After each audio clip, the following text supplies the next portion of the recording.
Erev Tov, Shalom Aleichem. We're here with the weekly story before the Dvar Malchus shir, and tonight we're going to be focusing on the major holiday that we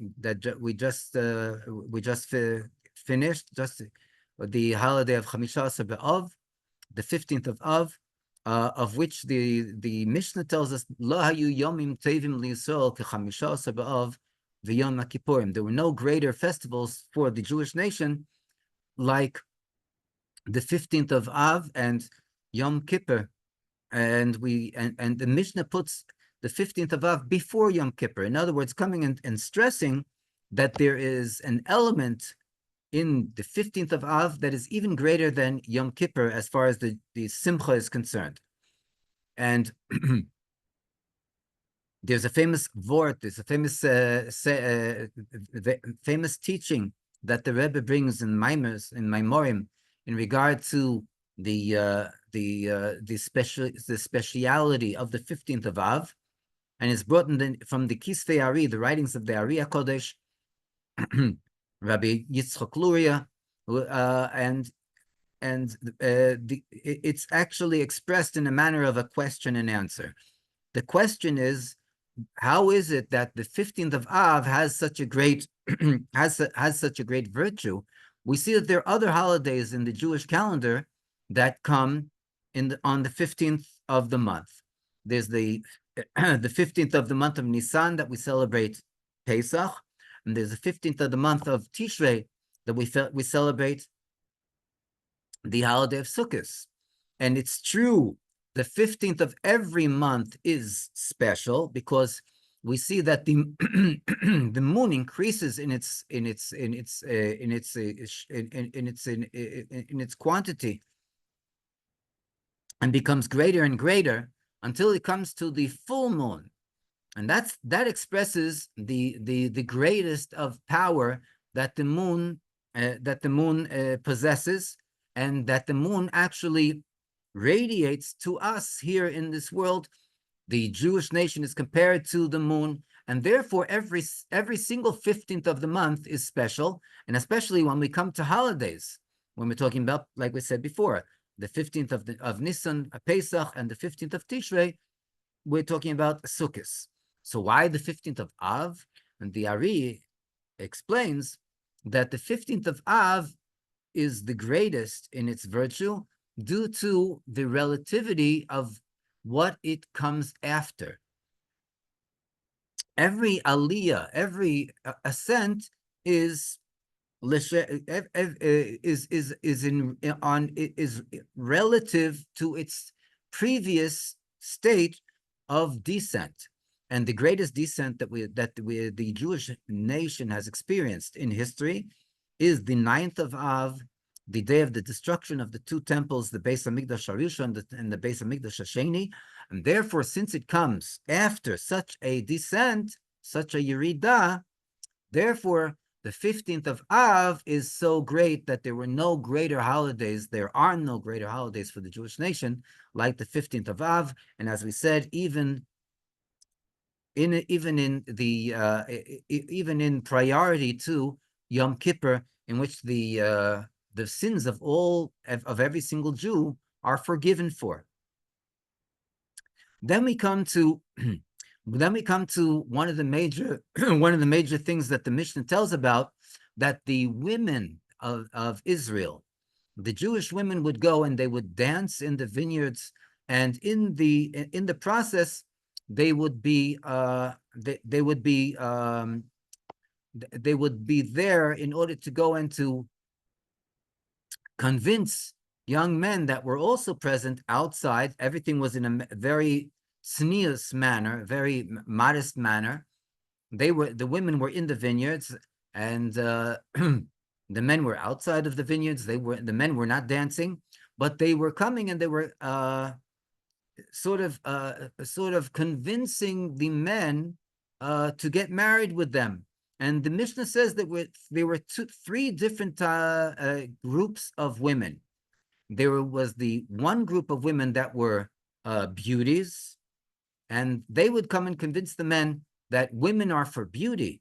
And since the women are for beauty, so therefore they should take them as their wives. The next group of women say that women are even though they were not they were not beautiful, but they came from very honorable homes, and therefore they said women are for you should not look at beauty, but you should look at yichus. You should look at where the woman, what the woman's family is all about. And therefore the woman's family will have an influence also on your on the children that you will bear. Then the last group, they were called those that were that didn't possess beauty. And these women say, listen, we don't possess beauty, we don't have honorable families like the other women, but take us in order to do the mitzvah that Hashem has commanded you, to marry a woman and to bring children into the world. And if it's only for that sake, it's worth your while to take us and to marry us, each woman and her respective would-be groom, chassan.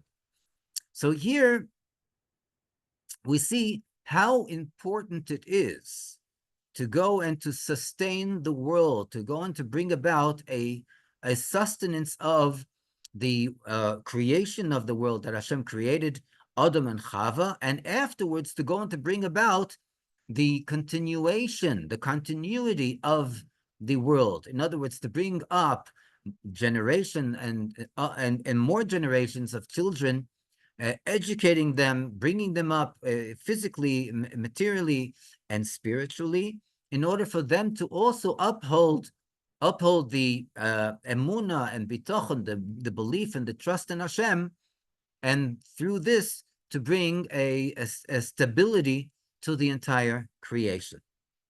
About this, we want to tell one or two short stories with the Rebbe and people that had to do with getting married and not getting married, having children and not having children. And the first story goes that there was a couple that were married for many, many years, and they literally were not blessed with children. They went to the Rebbe, and the Rebbe told them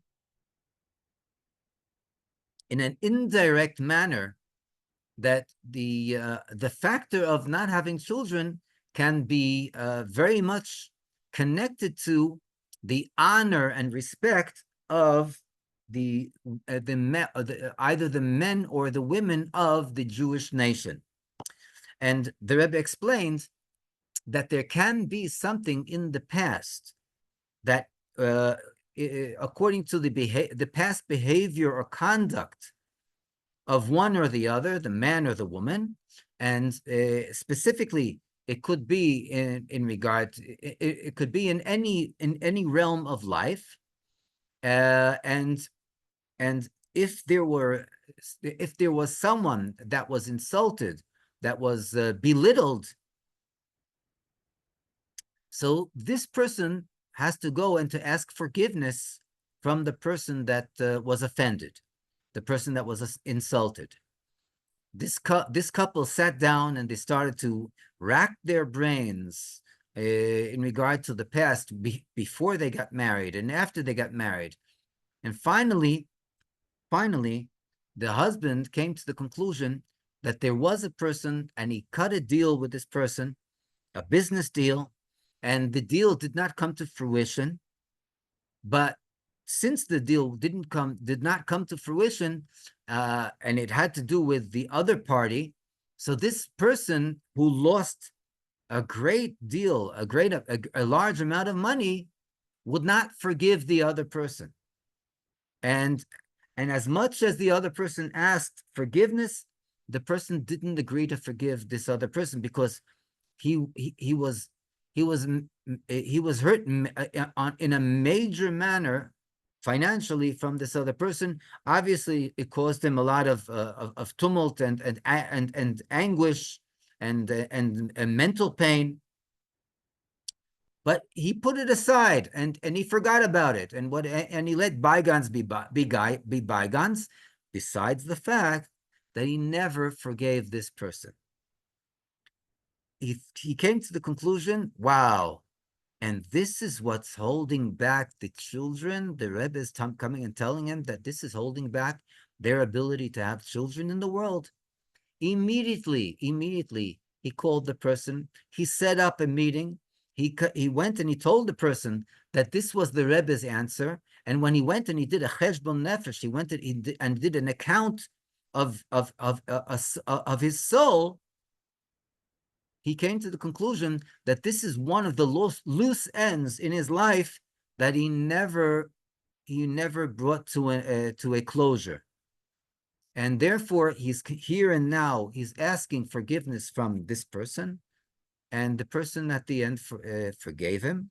He initially wanted to forgive him, but the other person didn't want to forgive. The other person forgave him, and this couple, after many years not having children, the following year, as the Rebbe stated, in regard to the condition of having children, the following year they were holding a son, b'shah teva mutzlachas, Baruch Hashem, in a good and auspicious time. The second story, which is maybe even more courageous than the first story, there was a couple. Excuse me, it wasn't a couple.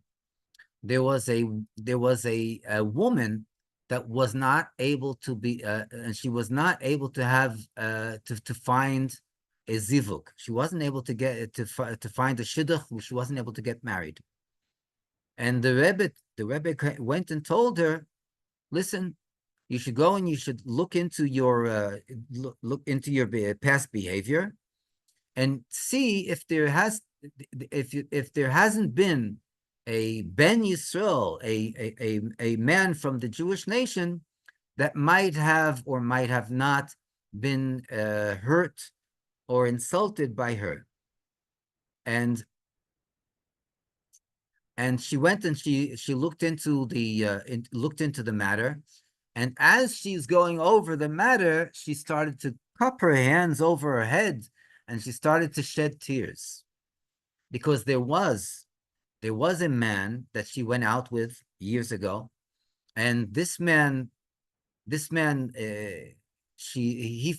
he fancied her, and at the beginning she fancied him, but for some reason or another, we won't get into the details, she, how do we say in plain English, she dumped him. She didn't give too much reasoning, and he was very hurt. It seemed to be that they had already come to the conclusion that they're going to be a chosin and kala. There was no engagement or no anything, but the fact that they already came to that conclusion and she dumped him hurt him very much. Now, since then, this young man got married, and not only to get married, he had children already of his own, and he was happily married. And this woman didn't know where to find the courage to be able to go and to ask forgiveness from this person, especially since it was a matter that was dependent on her non-positive conduct, and the fact that it happened many years ago, and the fact that he was already happily married with children. She couldn't find her hands or feet in terms of going and asking forgiveness from this person. She finally found. She asked her mashpia, and the mashpia said, "Listen, if you want, and only if you want, I could be your shliach. In other words, I can be the I can be the person that will mediate between the two of you, And actually, I don't even have to say your name. As long as I go and I say the. She said, no, no, no. If the Rebbe says that this is the reason I'm not getting married, she said, so say my name, please. Tell him that this is so and so that wants to ask forgiveness, and you're asking on her behalf. So he said, fine. He received the phone number, called up the young man, and the young man lent an attentive ear, listened to everything that the mashpia, the Rav, said, and at the end, he broke down in tears. The reason that he broke down in tears is because he remembered how hurt he was and how insulted he was. And he remembered that afterwards, things turned around for him. Even though she dumped him, he was able to find afterwards his wife, and he was able to build a home in Israel and to have children. And here, she was left behind with no zivuk, with no shidduch. And this hurt him, literally, really, really pained him, that something that could be, something that could occur so many years ago, and he already forgot. He put everything aside. He forgot about the whole story. First, he remembered the pain, but then he had even greater sorrow and pain because he was involved in the fact that there is a woman that, and the Mashpia said that this was the Rebbe's answer. There's a woman in Israel that wasn't able to get married because of what happened in the past. And he told the Rav, he told him, the Mashpia, definitely, of course, I give my solemn forgiveness, and I accept all the apologies that she's extending, and I even give her my blessing that she should be able to find her zivuk, find her shidduch, and build a home in Israel. This woman received the forgiveness and from this other person, and not more than 30 days, within the month,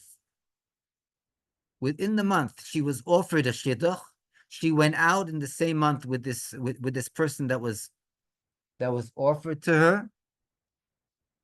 They went out quite a few times, and towards the end of the month, they decided they're making a vort. They made the engagement, and soon afterwards, they got married. And it was just like the Rebbe said in the answer, in the reply that the Rebbe gave to this woman. What do we see from this?